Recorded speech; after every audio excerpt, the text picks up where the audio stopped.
Heidi-ho neighbors, Goji here, and welcome back to Let's Play Pokemon Red version. When we left off, we cleared out the Pokemon Tower, and I forgot to go sell stuff. And the reason I know I forgot to go sell stuff is because this is sorta kinda take two. I didn't really get to finishing the video last time, but a virus scan started, and yeah. Also can get rid of the Sylph Scope now. I don't need that for anything anymore. I'm going to sell this nugget. And I forget what's in the TM21. Let me check. But I don't know if it's anything I particularly want. I think that's Mega Drain. I really don't want that. We can sell Mega Drain. I don't have anything that can learn it, so I'm not going to bother. That sells for quite a bit of money too. Alright, and I'm going to go back to the Pokemon Center and put away the Sylph Scope, because I'm not going to use that. I'm going to put away that X accuracy too. I'm probably not going to use it, but there's a chance that I may.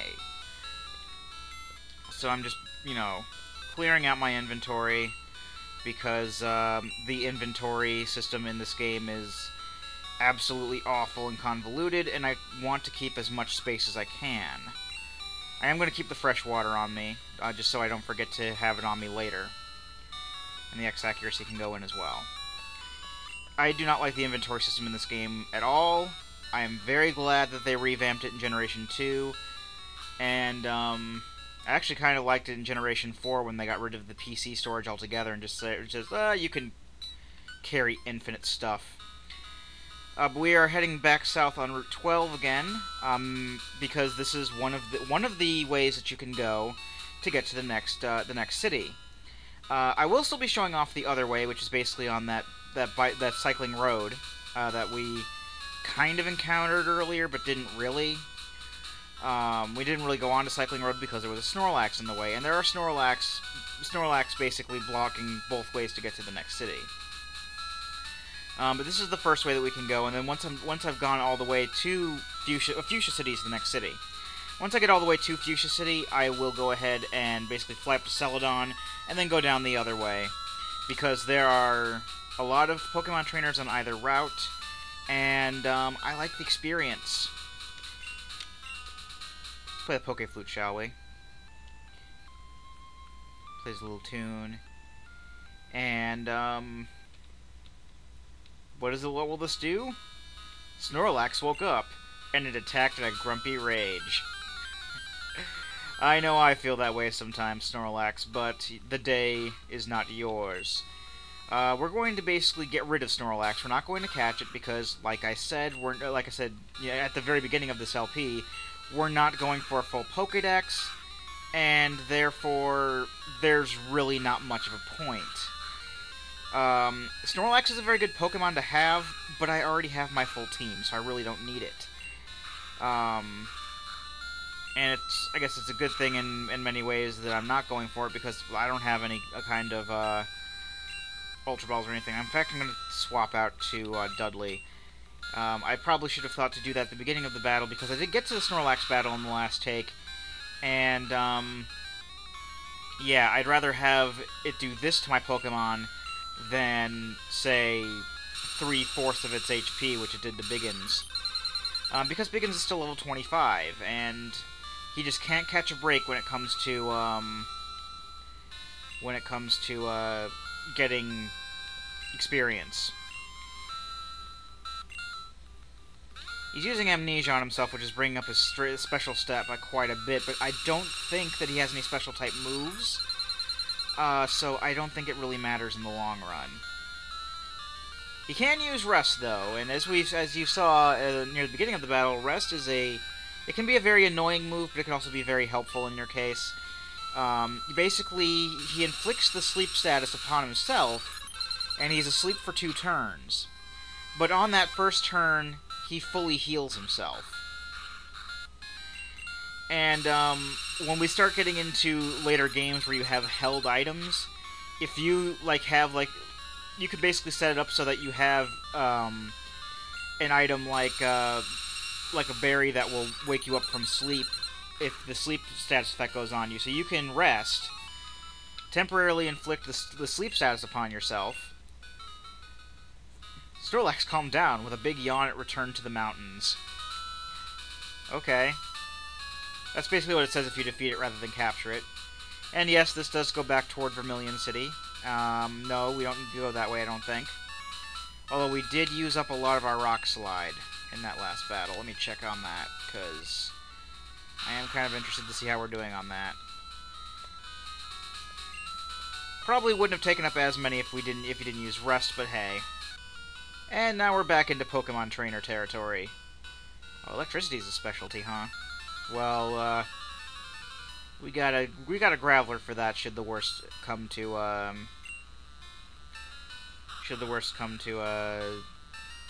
Growlithe.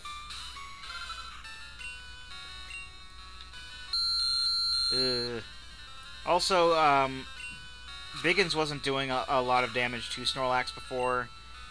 I mean, yeah, there is the whole thing with the, okay, that's gonna make it even worse.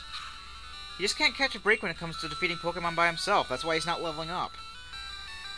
Alright, let's swap over to Dudley here. And I guess it doesn't help that he had, like, his only real attack is such a weak one. But also everything we seem to be fighting has a high special stat, so that can complicate things, especially considering, you know, fire type attacks are special. And Ember is not it has maybe a 40 rank base attack power. That's Electrode. I don't think we've seen Electrode or not. We may have. I remember if Lieutenant Surge had one or not, but Electrode is the evolve from Revoltorb. We have Bite, actually. He has Self-Destruct. That's not good. At all. Oh, he survived, thank God. I was expecting him to fully get knocked out, because Self-Destruct is a very, very strong move. Explosion, even more so. Water conducts electricity, so you should zap sea Pokemon. Are you suggesting that I go out of my way to be mean to Pokemon? Well, I guess I am in a sense them capturing them and stuff, but I don't look too much into that. I just say it's just a game. But still, I'm not going to go out of my way to zap sea Pokemon. There's really no use for it. I'm the fishing guru's brother. I simply love fishing. Do you like to fish? Yeah, sure. Grand, I like your style. Take this and fish, young one. We got a super rod. Fishing is a way of life. From the seas to rivers, go out and land the big one. I don't think we've really gone over fishing. There was a fishing rod that we could have gotten in Vermilion City called the Old Rod, and basically, the way fishing works is you go up to a body of water like this, use the rod, and wait a little bit, and sometimes it'll say that, not even a nibble, but more often than not, let me try over here. I'm just doing this I'm not going to be doing this like all the time.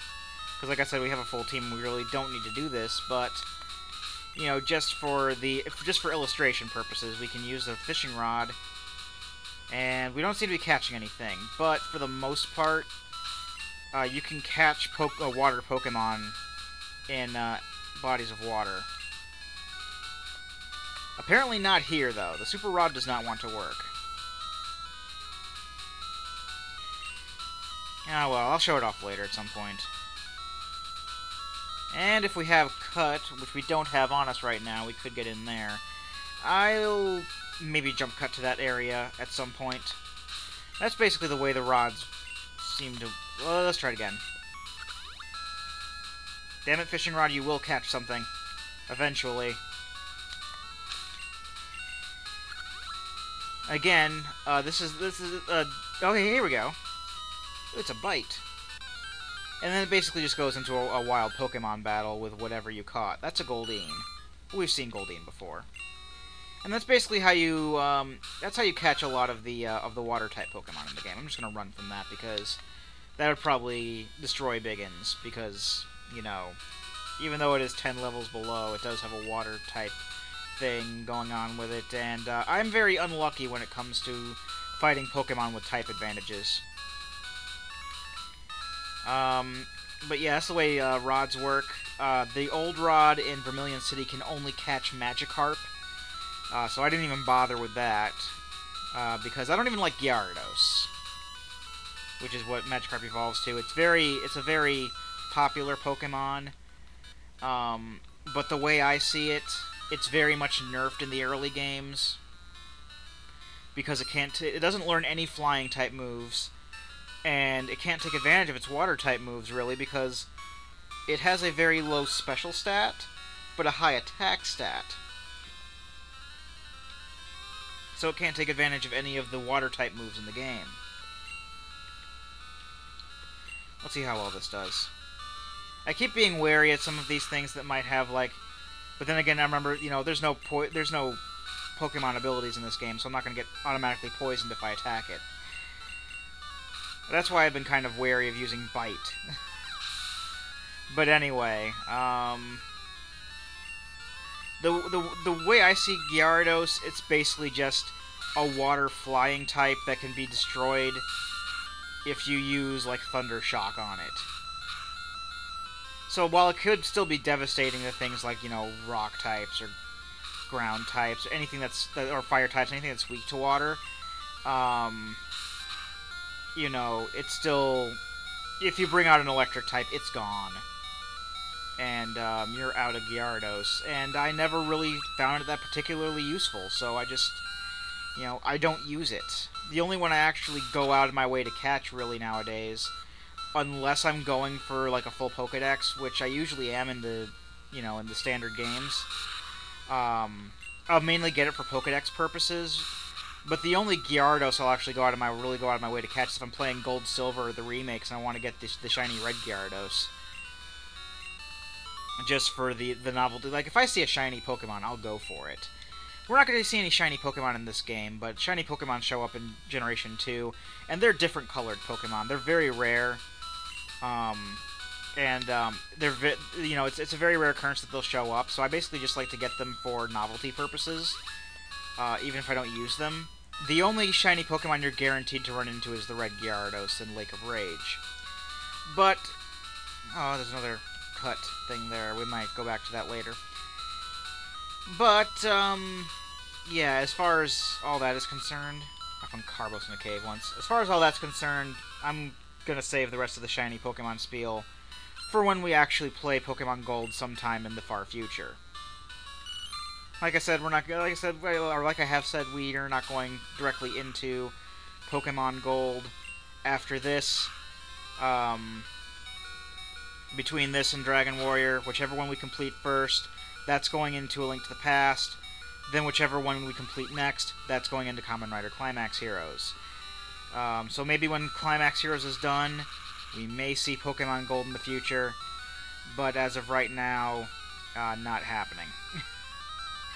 And Goldeen can confuse. Yet I'm going after this Goldeen for whatever reason, and not the one that was 10 levels below me. Then again, I don't think Goldeen learns very many water-type moves. I think it's a lot of times just like Peck or Horn Drill or Supersonic in this case. Yes, Peck is supposed to be like from the horn. It learns a lot of horn-oriented attacks, but it still does learn things like Water Gun and stuff if I'm not mistaken. It's Poliwag. I'll keep him out because Poliwag does have Water Gun and Bubble and stuff like that, and I'll bring out Muldoon because not only does he have a type advantage over Poliwag, but he also needs a bit more experience in order to get up to level 30, which is basically my my target. Everybody reach this level before we move on, and that could prove to be my downfall in such certain ways at this point. Oh well, there's level 30. Because quite frankly, we're getting to a point where there are a lot of Pokemon that are getting to be around level 30. And if I remember correctly, the next gym leader is going to have Pokemon above level 30. So I may do like something where I maybe start you know, doing some off-screen fights in order to maybe get all my Pokemon to level 35 or something like that. I'm basically going to start, you know, go in five level increments and see how well I do with that. But that is that battle there. And Biggin's level 27, so he's getting there. Now if I can only just find some moves that he's capable of learning that don't suck. Just messed up. I'm really just, again, waiting for him to learn Flamethrower so he can, you know... So I can evolve him into Arcanine, because I want Flamethrower. It's my favorite Fire-type move, and I'm not going to put Fire Blast on him because I don't really use Fire Blast. I think it has a lower accuracy, and moves in this game tend to miss more than they really should. But that's enough for this video, and next time we will be heading down further toward Fuchsia City. Probably even reaching there in the process, who knows, but there's a lot of trainers on Route 13, which is what this leads to. It's basically 12, 13, 14, and 15 all in one long straight. But we will go on that, about, you know, doing all that in the next video. I've been Rado Goji, and I'll be here next time. Join me, won't you?